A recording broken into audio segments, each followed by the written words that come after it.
Look at this headline. It's worse every day. Look, we have to get our money out, Henry. The bank won't last. They said it was contained in New York. While the problems before us are great, the spirit of the American people is greater. We are steadily recovering. On October 29th, 1929, people went to work believing in the American dream and came home watching it die. Stock prices that had soared for years suddenly plummeted without warning. Frantic investors crowded the trading floor of the New York Stock Exchange. Within days, sometimes hours, entire fortunes were wiped out. The ticker tape machines that had once announced prosperity now spelled ruin. The spreading crisis banks failed so rapidly that Americans stopped counting the closures. Bread lines stretched around city blocks. Factory gates closed. Main streets across the nation fell silent, except for the sound of auction hammers selling family farms. And across America, a single terrifying question echoed everywhere. Was this the end of capitalism itself? What people didn't realize at the time was that they were witnessing the worst economic disaster in modern history, one that would devastate a quarter of the American workforce and permanently reshape the relationship between government, citizens, and the economy itself. This was the Great Depression, and once it began, there seemed to be no escape from its devastating grip. To understand the devastation that followed, we must first understand the height from which America fell. The 1920s were not a time of caution and restraint, as economic textbooks might suggest. They represented the apex of American optimism, a period of remarkable speculation, unprecedented consumer confidence, and technological advancement that the nation had never experienced before. This was the Jazz Age to the Roaring Twenties, an era when anything seemed possible. Thanks to an economic phenomenon that economists would later call irrational exuberance, stock prices had climbed relentlessly upward for nearly a decade. The wealth of urban America had seemingly multiplied overnight. New technologies, automobiles, radios, electric appliances, motion pictures, were transforming daily life at breathtaking speed. Cities were expanding vertically, with magnificent Art Deco skyscrapers piercing the clouds. New York, Chicago, Detroit, and Los Angeles were vibrant, electrified, chaotic centers of commerce and culture that pulsed with an energy the world had never seen. The stock market was the symbol of this new prosperity. In the Dow Jones Industrial Average had climbed from 63 points in 1921 to a dizzying peak of 381 points by September 1929, a more than six-fold increase in less than a decade.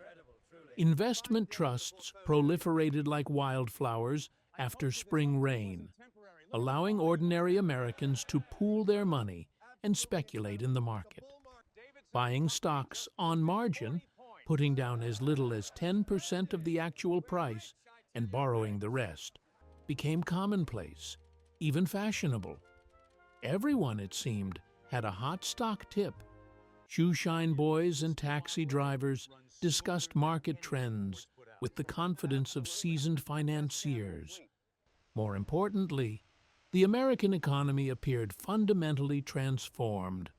Mass production techniques pioneered by Henry Ford had revolutionized manufacturing. A merchant in Dallas could purchase goods manufactured in Detroit and delivered within days via an expanding network of paved highways and railway lines. Consumer credit was widely available for the first time, allowing families to purchase automobiles, furniture, and appliances on installment plans. The radio brought the nation together in a shared cultural experience every evening. It was a glorious, bustling, confident world where the future seemed to belong entirely to America. But this confidence was built on dangerously unstable foundations. The same financial innovations that had created apparent wealth were about to reveal themselves as mechanisms of destruction. The infrastructure for economic catastrophe was perfectly in place, hidden beneath the glittering surface of prosperity. This society, seemingly so robust and modern, was about to face an economic enemy it could not fully comprehend and had no blueprint to fight. The hidden structural weaknesses. The origin of the economic apocalypse lay not in any single dramatic event, but in a series of structural imbalances that had been building throughout the 1920s, hidden beneath the surface, glamour like cracks in a magnificent building's foundation. Agricultural America had never truly recovered from the end of World War I. During the war, American farmers had expanded production dramatically to feed Allied Europe, purchasing expensive machinery and land with borrowed money. But when European agriculture recovered in the early 1920s, American farmers were left with massive debts, overproduction, and falling commodity prices. Throughout the supposedly prosperous 20s, the rural America was already experiencing its own depression, with farm foreclosures mounting year after year. Industrial production had also outpaced consumption. American factories had become extraordinarily efficient at producing consumer goods, automobiles, refrigerators, radios, but the purchasing power of ordinary workers had not kept pace with production capacity. Wealth inequality reached staggering levels. By 1929, the richest 1% of Americans owned more than a third of the nation's wealth, while the bottom 40% lived near or below subsistence level. This meant that the consumer base for all those manufactured goods was far smaller than production capabilities warranted. The banking system was fragmented and vulnerable. Unlike European nations with strong central banking systems, America had thousands of independent banks, many small and undercapitalized, with no federal deposit insurance and limited oversight.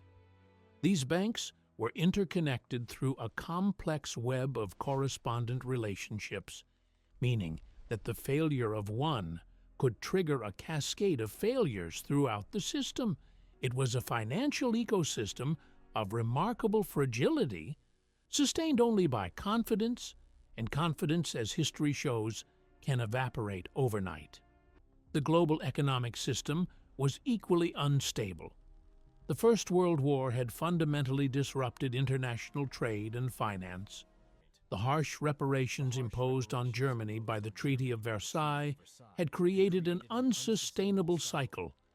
Germany borrowed from American banks to pay reparations to Britain and France, who in turn used those payments to repay war debts to the United States.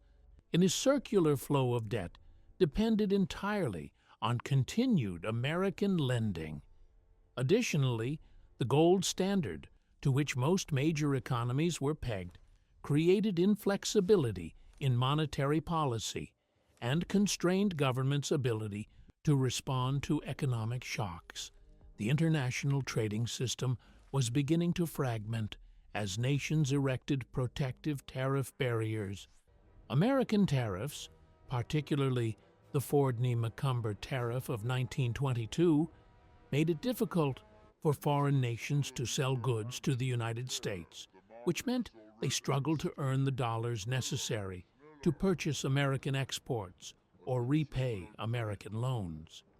The apparent prosperity of the 1920s was built on an intricate house of cards, where each card depended on the stability of all the others. Any significant shock could bring the entire structure crashing down. News of economic imbalances traveled slowly in the 1920s, but whispers of trouble traveled faster.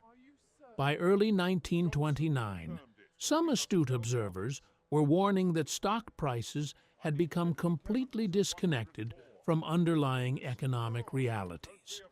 The economist Roger Babson warned of a coming crash in September 1929, briefly sending the market into a spasm of selling before optimism returned.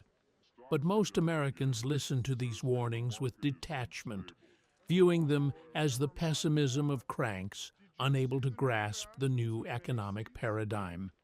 They had no framework for understanding how interconnected speculation and leverage could transform isolated problems into systemic catastrophe. They didn't realize that the very mechanisms that had created paper fortunes were about to execute a reversal of historic proportions. The geographical and temporal pivot point of this history is Lower Manhattan, specifically the majestic trading floor of the New York Stock Exchange on Wall Street. This was not merely a stock exchange. It was the beating heart of American capitalism, the temple of the new prosperity, where fortunes were made and lost with the movement of ticker tape. Inside its neoclassical facade worked hundreds of brokers and traders, connected by telephone and telegraph to investors across the nation and around the world. In October 1929, cracks began appearing. After reaching its peak on September 3rd, the market entered a period of troubling volatility.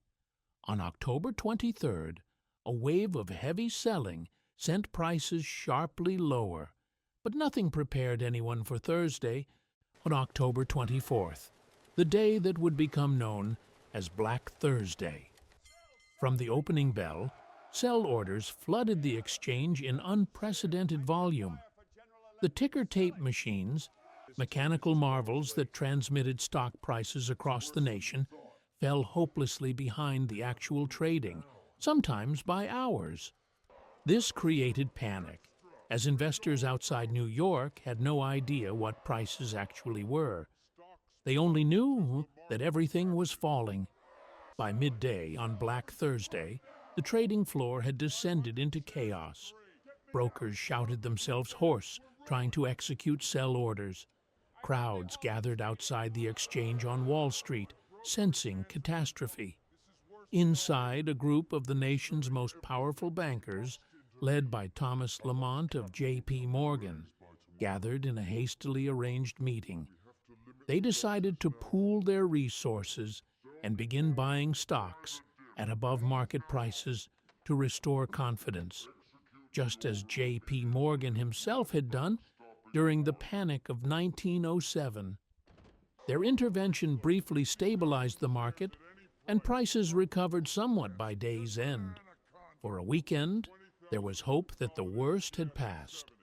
President Herbert Hoover issued reassuring statements that the economy's fundamentals were sound. But the brief rally was an illusion, a dead cat bounce before the real catastrophe. On Monday, October 28th, the market collapsed in earnest, with the Dow Jones dropping 13% in a single day on massive volume. Then came Black Tuesday, October 29th, 1929, the day that lives in infamy in American economic history. More than 16 million shares traded hands, a record that would stand for decades. The ticker tape didn't finish reporting the day's transactions until after 7 p.m., hours after the closing bell. Panic selling had become indiscriminate. Investors were dumping stocks at any price just to raise cash to cover their margin calls. The demands from brokers for additional money to back up their leveraged positions. The psychological impact was immediate and devastating. Fortunes accumulated over years vanished in hours. Wealthy individuals who had been millionaires on paper in the morning found themselves completely ruined by evening. The newspapers reported, with some exaggeration but a core of truth, that ruined speculators were jumping from the windows of Wall Street office buildings. Whether literally true or apocryphal, in the stories captured the genuine terror and despair that gripped the financial community. The unbreakable prosperity had been breached from within by the very speculation and leverage that had supposedly made it possible. Panic gripped not just Wall Street, but Main Street. Americans who had never owned a share of stock watched in horror as banks that held their savings began to fail. Ordinary people, realizing the system was unstable, did the rational thing. They rushed to withdraw their deposits before the banks ran out of money. But this rationality at the individual level created catastrophe at the systemic level. Bank runs became self-fulfilling prophecies. Even healthy banks couldn't survive when all depositors simultaneously demanded their money. Because banks operated on fractional reserve principles, they loaned out most of their deposits and kept only a fraction on hand. The first major wave of bank failures began in late 1930. The Bank of United States, despite its official-sounding name, a private commercial bank in New York, collapsed in December 1930, taking down the savings of over 400,000 depositors, many of them working-class immigrants. It was the largest bank failure in American history to that point. The collapse sent shockwaves through the banking system. Banks across the country, fearing runs, began calling in loans and refusing to extend new credit, trying desperately to increase their cash reserves and protect themselves. This defensive behavior by banks had catastrophic consequences for the broader economy. Businesses that relied on short-term credit to meet payroll or purchase inventory found themselves suddenly unable to access funds. Farmers who needed credit to plant spring crops couldn't get loans. The contraction of credit transformed a stock market crash into a full-scale economic depression. The same correspondent networks that had allowed small-town banks to participate in national commerce now became channels for the transmission of failure. A bank collapse in one region would trigger failures in connected institutions across the country, like dominoes falling in slow motion across the economic landscape. As the banking system crumbled and credit evaporated, industrial America ground to a halt. The great manufacturing cities, Detroit, Pittsburgh, Cleveland, Chicago, became monuments to economic paralysis. When the Depression hit a major industrial center, it didn't just eliminate jobs. It killed the city itself as a functioning economic organism. The automobile industry provides perhaps the clearest example of the speed and severity of industrial collapse. Detroit had been the great success story of the 1920s, the symbol of American industrial might and prosperity. The Ford Motor Company, General Motors, and Chrysler had employed hundreds of thousands of workers at wages that allowed them to purchase the very cars they built. Henry Ford's famous vision of mass consumption supporting mass production. But when consumer demand collapsed, the automobile industry imploded. By 1932, automobile production had fallen by 75% from its 1929 peak. The massive River Rouge plant, the Ford's showcase factory that had employed over 100,000 workers at its height, laid off worker after worker. Detroit's unemployment rate eventually reached 50%. The ripple effects extended to steel mills in Pittsburgh, rubber factories in Akron, glass manufacturers everywhere. Entire industrial supply chains shut down simultaneously. The urban landscape transformed in ways that shocked contemporary observers. Thriving commercial districts became rows of shuttered storefronts with "for rent" and "going out of business" signs. The sounds of a prosperous city, factory whistles, traffic, construction, the bustle of commerce, were replaced by an eerie quiet, broken only by the shuffle of unemployed men walking the streets searching for any kind of work. In every major city, or Hoovervilles sprang up, sprawling shanty towns named Bitterly after President Hoover, built from scrap lumber, cardboard, and corrugated metal sheets. These desperate settlements appeared in public parks, under bridges, on vacant lots. In New York, one of the largest Hoovervilles was built in Central Park. In Seattle, one grew along the waterfront. These were not just homeless encampments. They were shadow cities where families tried to maintain some semblance of dignity and community while living in conditions of absolute deprivation. Bread lines became a ubiquitous feature of urban life. Charitable organizations and city governments set up soup kitchens that fed thousands daily. Photographs from the era show lines of men, dressed in suits and ties, trying to maintain their dignity, stretching for blocks on waiting hours for a bowl of thin soup and a piece of bread. The psychological impact of this reversal was profound. Men who had worked their entire adult lives, who had supported families and owned homes, found themselves reduced to charity. The shame was crushing. Unemployment became not just an economic condition, but a spiritual crisis. We must understand the suffering not just in material terms, but through the lens of how people in the 1930s understood their world. The dominant ideology of the era was rugged individualism and the Protestant work ethic, the belief that economic success was the reward for hard work, thrift, and moral character, while poverty was the consequence of laziness or moral failing. This framework offered no way to comprehend mass unemployment caused by systemic economic collapse. If you believed that anyone willing to work could find a job, what did it mean when millions of willing workers couldn't find employment no matter how hard they searched? The cognitive dissonance was profound and psychologically devastating. Political and economic leaders initially offered traditional remedies that proved completely inadequate. President Hoover, a brilliant engineer and humanitarian who had organized massive relief efforts during World War I, genuinely believed that the Depression was a temporary downturn that would self-correct if confidence could be restored. He organized conferences with business leaders, urging them to maintain wages and employment. He promoted voluntary charity to help the unemployed. He approved some public works projects, including the dam that would eventually bear his name.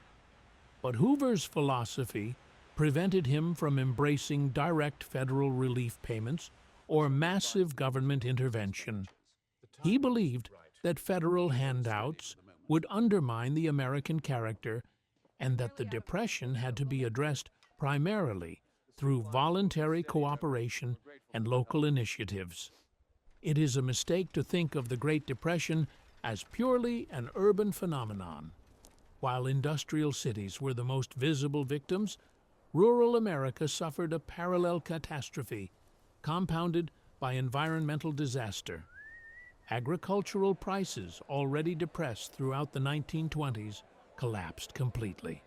Cotton, which had sold for 18 cents per pound in 1929, fell to 6 cents by 1931. The wheat dropped from over $1 per bushel to less than 40 cents. For farmers carrying mortgages taken out during the prosperous war years, these prices meant bankruptcy. Farm foreclosures became epidemic. By the mid-1930s, farmers were losing their land at a rate of thousands per week. The foreclosure auction became a ritual of rural humiliation, where a family's lifetime accumulation, land, equipment, livestock, household goods, was sold off to satisfy bank debts. Some rural communities organized penny auctions, where neighbors would intimidate outside bidders and purchase items for nominal sums, then return them to the foreclosed family. It was collective resistance born of desperation, But it couldn't stop the larger tide of agricultural dispossession. Then nature delivered a devastating blow on top of economic catastrophe. The Dust Bowl was not simply a natural disaster. It was an ecological collapse caused by decades of inappropriate farming practices meeting severe drought. During the wet years of the 1910s and 1920s, farmers had plowed up millions of acres of native prairie grassland across the Great Plains. Oklahoma, Kansas, Texas, Colorado, New Mexico, to plant wheat.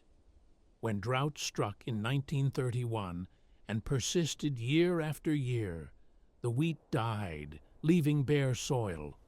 Without the deep-rooted prairie grasses that had held the soil in place for millennia, the topsoil simply blew away. The dust storms that resulted were apocalyptic in scale.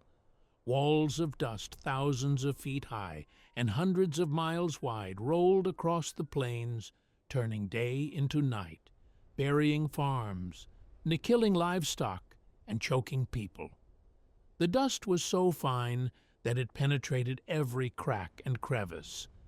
Families stuffed wet rags around windows and doors, but still woke to find a layer of dust covering everything inside their homes. Children and elderly people died of dust pneumonia, their lungs filled with soil particles.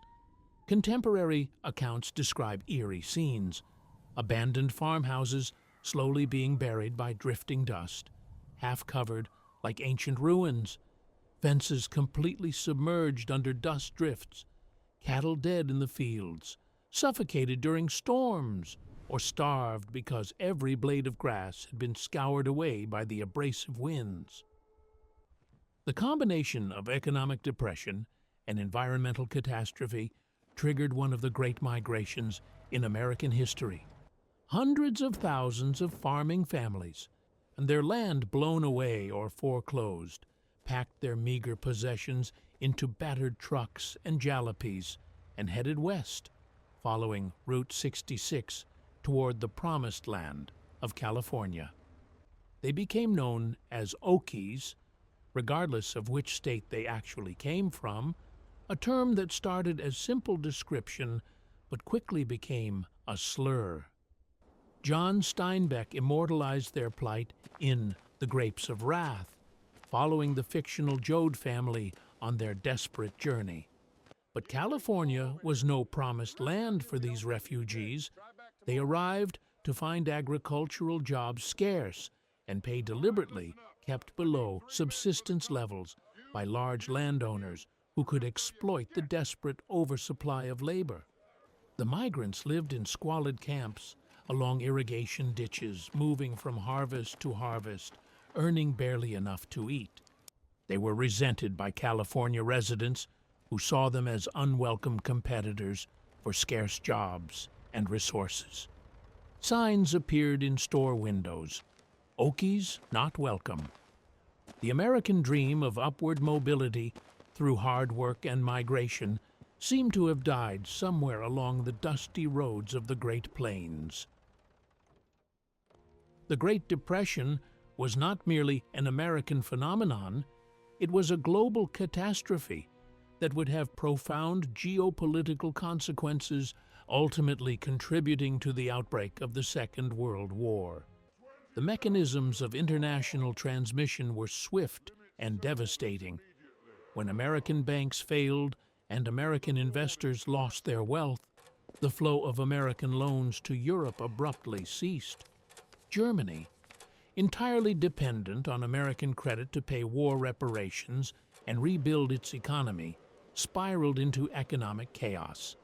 By 1932, German unemployment reached 30%, with over 6 million people out of work in a nation of 60 million.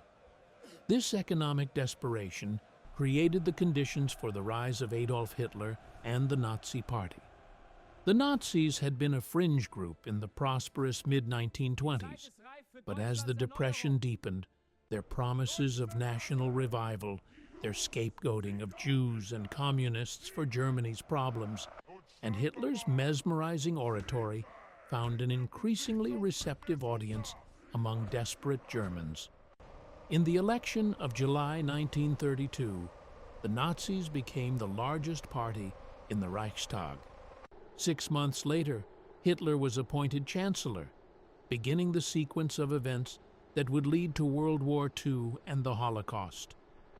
The global trading system collapsed as nations responded to the Depression by raising tariff barriers, trying desperately to protect domestic industries and jobs by keeping foreign goods out. The United States led this disastrous policy with the Smoot-Hawley Tariff of 1930, which raised duties on thousands of imported goods to record levels.